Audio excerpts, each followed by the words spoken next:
Hi, Assalamualaikum. May gusto lang pala akong ibahagi sa inyo.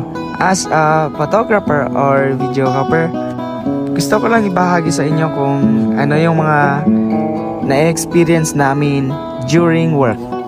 Guys, alam nyo, hindi naman kasi madali yung ginagawa namin. Na akala nyo, pitik lang kami ng pitik, yun na yun. Dobleng trabaho pa kasi yung process o ginagawa namin kasi tatrabahuin namin ng umaga, tatrabahuin din namin ng gabi.